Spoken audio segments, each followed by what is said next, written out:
Hello everyone, welcome to India buddy. आप सभी का स्वागत है आपके अपने चैनल इंडिया बडी में। स्टूडेंट्स, जैसा मैंने वादा किया था कि एमएसटी सीईटी के लिए एलएलबी मतलब 3 इयर्स वाला एंड 5 इयर्स का जो एग्जाम है उसकी स्ट्रेटेजी मैं बताने वाला हूं। सो अगर आप एलएलबी की तैयारी कर रहे हैं 3 इयर्स के लिए या 5 इयर्स के एमएसटी सीईटी के एग्जाम देने के लिए, तो आपको ये वीडियो पूरा देखना चाहिए। तो चलिए स्टूडेंट्स, हम स्टार्ट करते हैं, पूरा डिटेल में देखते हैं कि कैसे आप सबसे ज्यादा स्कोर कर सकते हैं।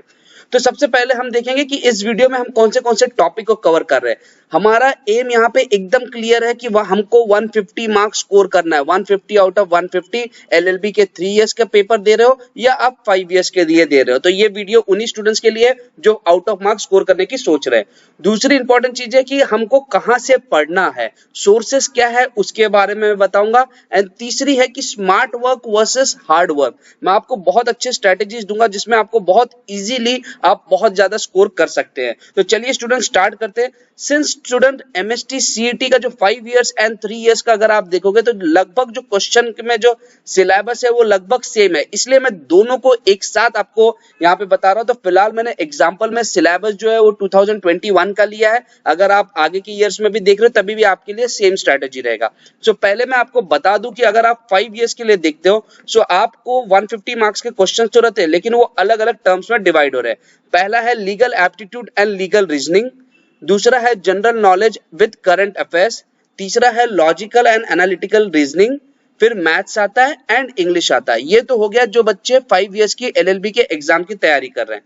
अगर जो बच्चे 3 इयर्स की के लिए तैयार कर रहे हैं तो उनके लिए है legal aptitudes and legal reasoning, general knowledge with current affairs, logical and analytical reasoning and English. तो अगर आप देखोगे इसमें आप पूरा कंपेयर करोगे तो 3 इयर्स में मैथ्स नहीं होता। अब स्टूडेंट्स, मैं आपको कुछ स्ट्रेटेजीज बता रहा हूं कि जिससे आपको पता चल जाएगा कि आपको कैसे पढ़ना और कहां पढ़ना। देखिए, मेजॉरिटी स्टूडेंट्स जो होते हैं जो कभी भी इस पेपर में फंसते हैं, उनको कभी भी इंग्लिश और मैथ्स और लॉजिकल एंड एनालिटिकल रीजनिंग में फर्क नहीं होता। उनको लगभग इसमें सब स्कोर कर जाते हैं, लेकिन जो उनका मेन प्रॉब्लम होता है वो है general knowledge with current affairs and legal aptitudes and legal reasoning. Students, अगर आप किसी इंग्लिश मीडियम से नहीं है तभी आपको सिर्फ इंग्लिश का थोड़ा सा तकलीफ हो सकता है, लेकिन बाकी आपको बहुत इजीली जाएगा। सो मैं आपको तरीके बताने वाला हूं कि अगर आप 5 इयर्स के हो या 3 इयर्स के हो तो कैसे। देखिए, लीगल एप्टीट्यूड्स का जब भी पेपर होता है तो उसमें मेन प्रॉब्लम ये हो जाती है कि कई स्टूडेंट्स ना बहुत ज्यादा सोचने लगते हैं। लीगल एप्टीट्यूड्स का वेरी क्लियर होता है कि आपको स्टेटमेंट दिया गया रहता है एंड उस स्टेटमेंट का क्या मीनिंग बन रहा है, बस उसके बेस पे आपको डिसाइड करना है। मान लीजिए कोई एक स्टेटमेंट है, जो एक कॉन्स्टिट्यूशन या कहीं लॉ पे कोई स्टेटमेंट लिखा है, तो आप उस स्टेटमेंट से क्या मीनिंग निकालते हैं बस उसके बारे में बताना है। मतलब आपको एक स्टेटमेंट दिया है और नीचे उसके बेस पे बताया जाता है कि क्या इस चीज को किया जा सकता है कि नहीं। फॉर एन एग्जाम्पल मैं आपको दे रहा हूं कि अगर आपको कोई बोल दे कि कोई भी व्यक्ति जिसने 10 लाख के ऊपर की सामान को चोरी किया है उसको 3 साल की सजा होनी चाहिए, ये एक स्टेटमेंट हो गया। ठीक है।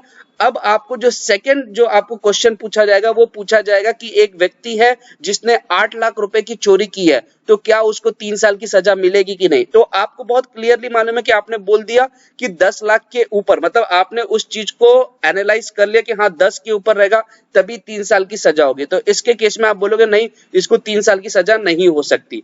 तो ठीक उसी तरीके से स्टूडेंट्स, आपको स्टेटमेंट रहेगा एंड उसका मीनिंग बनाना होगा। तो कभी कभी होता क्या है कि स्टूडेंट्स बहुत ज्यादा सोचने लगते हैं, जिसके कारण उसको मार्क्स कम हो जाते हैं और गलत कर देते हैं। आपको सिंपल सोचना है कि जो स्टेटमेंट बोल रहा है बस उसके पॉइंट ऑफ व्यू से ही सोचो, आप उसमें कुछ एडिशनल मत लगाओ। जो यही होगा अगर आप 5 इयर्स के लिए जा रहे हो या 3 इयर्स के लिए। लीगल एप्टीट्यूड्स में आपको लीगल रीजनिंग जो दोनों पार्ट है, यही चीज आपको काफी ज्यादा ध्यान देनी पड़ती है।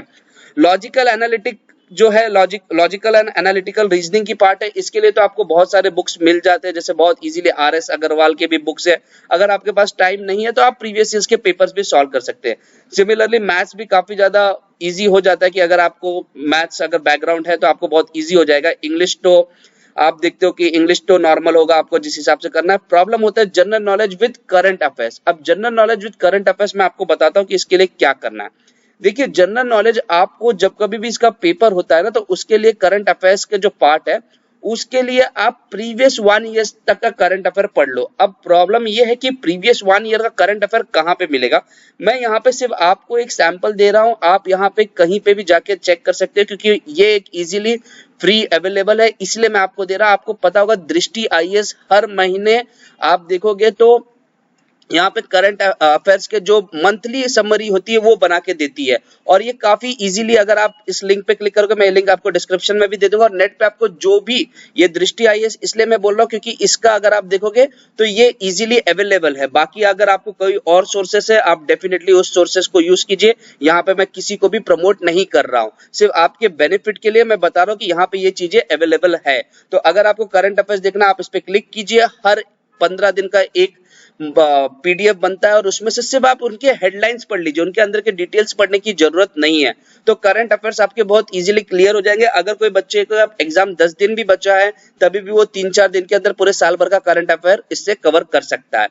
अब दूसरी चीजें, तो वहां पे 2 सेक्शन आते हैं, general knowledge and current affair. तो जनरल नॉलेज कहाँ पे आ जाएगा स्टूडेंट? जनरल नॉलेज यहाँ पे हमेशा पूछा जाता है, क्योंकि एलएलबी का जो एग्जाम होता है वहां पे आर्ट्स, कॉमर्स, साइंस तीनों के बच्चे पेपर दे सकते हैं।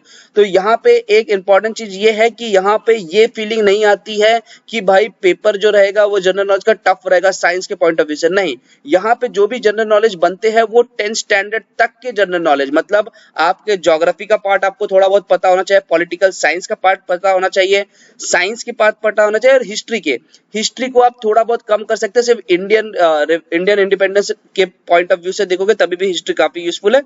ज्योग्राफी एंड पॉलिटिकल साइंस पे आपको काफी ज्यादा फोकस करना है। अगर पॉलिटिकल साइंस के बहुत बेसिक्स आपको दिख रहे हैं, क्योंकि मैंने 10th के ऊपर लेक्चर्स बनाए हैं, तो मैं वो एंड ऑफ दिस वीडियो में भी आपको वो प्लेलिस्ट मिल जाएगा, आप उसमें से देख सकते हैं।